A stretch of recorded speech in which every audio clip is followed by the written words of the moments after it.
Friends, आज की कहानी है बॉयफ्रेंड प्रेग्नेंट करके भाग गया भाग 2। अगर तुम्हारी इजाज़त हो तो क्या मैं बैठ सकती हूँ? अगर मेरी इजाज़त ना भी हो तो भी बैठ सकती हो। मैंने उसे कहा, वैसे एक बात कहना चाहूँगा कि आज तुमसे ज़्यादा खूबसूरत तुम्हारी बेटी लग रही है। उसने कहा, हाँ वो तो है ही। मैंने उससे पूछा, क्या मैं इसे 2 मिनट के लिए गोद में ले सकता हूँ? मुझे देने में कोई प्रॉब्लम नहीं है यार, पर अगर यह अभी किसी की गोद में जाएगी तो उठ जाएगी। प्रिंसेस है ना मेरी। हाँ सच है। यह बताओ मेरा टेम्पटेशन कहाँ है? वह तो भूल गया मैं। मतलब तो मुझे भी भूल चुके थे और वह कॉलेज के 3 साल भी भूल गए।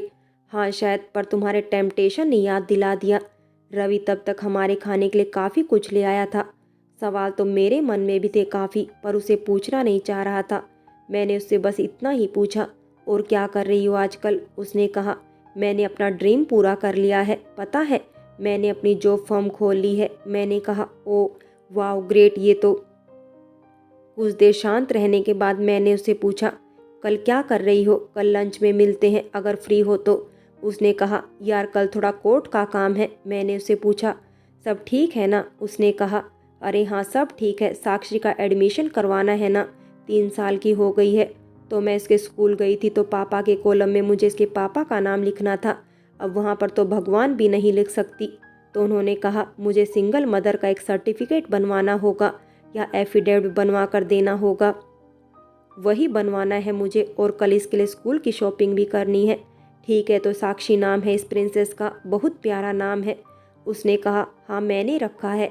वैसे अगर तुम्हें कोई दिक्कत ना हो तो तुम डिनर पे आ जाओ, शाम की कॉफ़ी साथ में पी लेते हैं। मैंने उसे कहा, हाँ।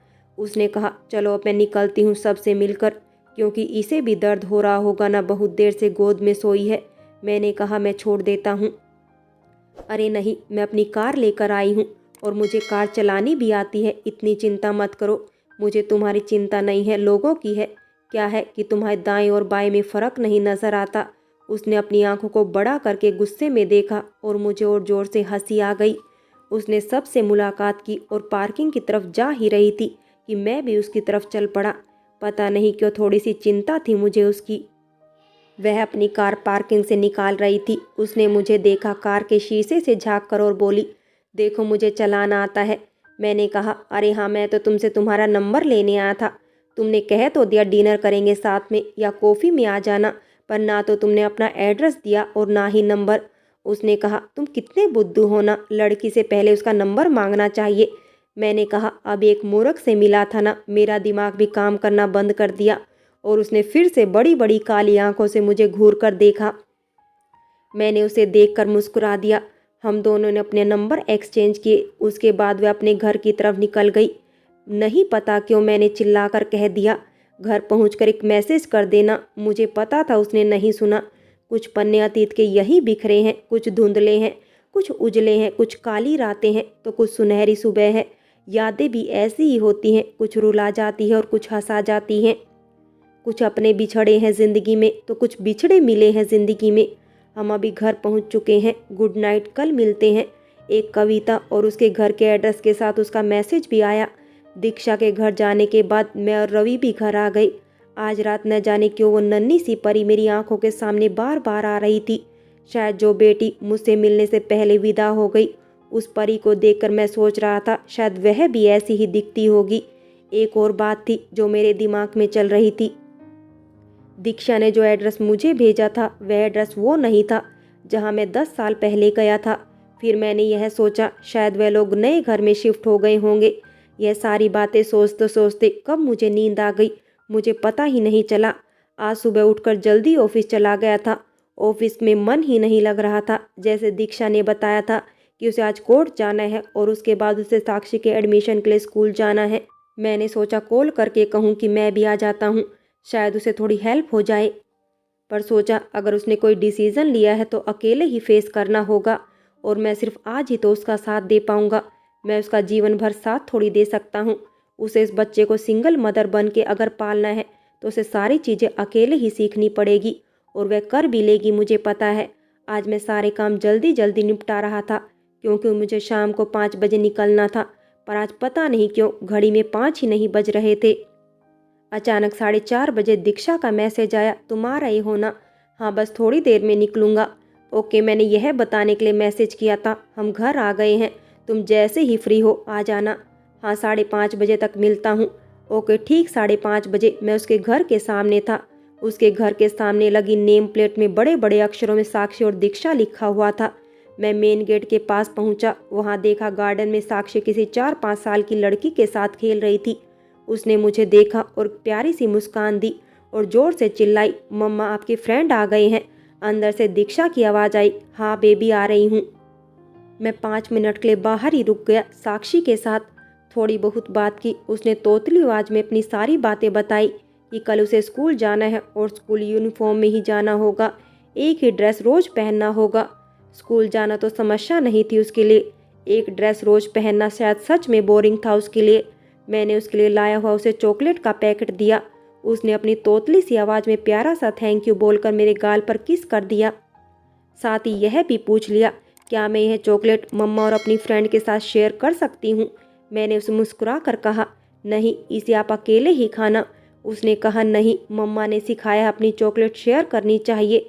ओके आपकी मम्मा ने सिखाया है। दीक्षा बाहर आ चुकी थी। मैंने उसे हाय किया। उसने कहा, अंदर आ जाओ। साक्षी अपनी फ्रेंड के साथ खेलने में मस्त थी। हम अंदर आकर ड्राइंग रूम में बैठ गए। मैंने दीक्षा से पूछा, सारी फॉर्मेलिटीज़ हो गई ना। उसने बताया, हाँ यार दिन भर लग गया पर सारी चीज़ें हो गई। अब कल से साक्षी स्कूल जाएगी। वह तो बहुत एक्साइटेड है पर मैं थोड़ी नर्वस हूँ, उसका पहला दिन है ना। हाँ मुझे याद है, तुम अपने कॉलेज के पहले दिन में भी ऐसे ही नर्वस थी। उसने मुश्किल से मुस्कुराकर हाँ कहा। सुनो तुम बैठो, मैं कॉफ़ी बनाकर आती हूँ। उस घर में साक्षी और दीक्षा थे बस। मेरे जहन में बहुत सारे सवाल चल रहे थे क्योंकि दीक्षा की फैमिली अच्छी खासी बड़ी थी। उसके दादा दादी, चाचा चाची, पापा मम्मी साथ रहते थे क्योंकि जब 10 साल पहले मैं उसके घर गया था तब मैं उसकी पूरी फैमिली से मिला था। पर इस घर में अकेले उन दोनों को देखा तो अपने आप सवाल मन में उठने लगे, पर उससे पूछना मुनासिब नहीं समझा मैंने। दीक्षा कॉफ़ी बना रही थी और मैं उसके ड्राइंग रूम को देख रहा था। तभी अचानक बाहर किसी के चिल्लाने की आवाज़ आई। मैं बाहर निकला तो देखा कोई औरत साक्षी की फ्रेंड को खींच कर ले जा रही थी और साक्षी उसकी दोस्त दोनों रो रहे थे। न वह बच्ची जाना चाह रही थी और ना ही साक्षी उसे जाने देना चाह रही थी। साक्षी की आवाज़ सुनकर दीक्षा भी किचन से दौड़ते हुए बाहर आई। उसने दौड़कर साक्षी को गोद में उठा लिया और उस औरत से कहने लगी, खेलने दीजिए ना, बच्चे ही तो हैं, रो रहे हैं, अच्छा लगता है क्या आपको। उसने गुस्से से दीक्षा की ओर देखा और कहा, हाँ मुझे भी अच्छा नहीं लगता मेरी बच्ची को रोज रुलाना, पर तुम अपनी बच्ची को खेलने क्यों देती हो किसी और बच्चों के साथ। मैंने तुमसे कहा है ना, अगर मेरी बच्ची तुम्हारे घर आए तो तुम उसे भगा दिया करो। दीक्षा ने कहा, मेरे संस्कार ऐसे नहीं है और ना ही साक्षी के। उस औरत ने हंसते हुए कहा, देखो तो कौन संस्कार की बात कर रहा है जिसके ना किसी परिवार का पता है और ना ही आदमी का। बेवकूफ़ समझती हो हमें। 3 साल से हमें बता रही हो यह बच्चा तुम्हें भगवान ने दिया है। भगवान ने दिया है, हाँ भगवान ने दिया है मुझे साक्षी को। और आपको बता दूं, साक्षी को किसी दोस्त की ज़रूरत नहीं। मैं हूँ उसके लिए, जैसे उसकी मम्मी और पापा दोनों हूँ वैसे ही उसकी दोस्त भी बन सकती हूँ। साक्षी यह लड़ाई देखकर शायद सहम सी गई। वो माँ से जाकर चिपक गई। उस औरत ने एक नज़र मेरी तरफ भी देखा। मैंने एक बार सोचा कि मैं जाकर कुछ कहूँ, पर मुझे सही नहीं लगा क्योंकि यह दीक्षा की लड़ाई थी और उसे अकेले ही लड़ना था। उस औरत ने अपनी बच्ची को खींचा और उसे ले जाते हुए न जाने क्या क्या बड़बड़ा रही थी। मैं समझ नहीं पाया कि वह क्या बोल रही थी, पर हाँ कुछ बुरा ज़रूर बोल रही थी दीक्षा के बारे में और साक्षी के बारे में। दीक्षा ने कहा, अरे जो कहना हो हिंदी में कहो ना, क्या बड़बड़ाए जा रही हो, अगर सही हो तो मेरे लैंग्वेज में बोलकर बताओ। उस औरत ने चिल्लाकर कहा, मुझे तुमसे कुछ नहीं कहना। पता नहीं क्यों मुझे अजीब सा लग रहा था यह सब देखकर। दीक्षा की आंखों से आंसू बह रहे थे पर उसके होंठ मुस्कुरा रहे थे। उसने साक्षी को गोद में उठाया।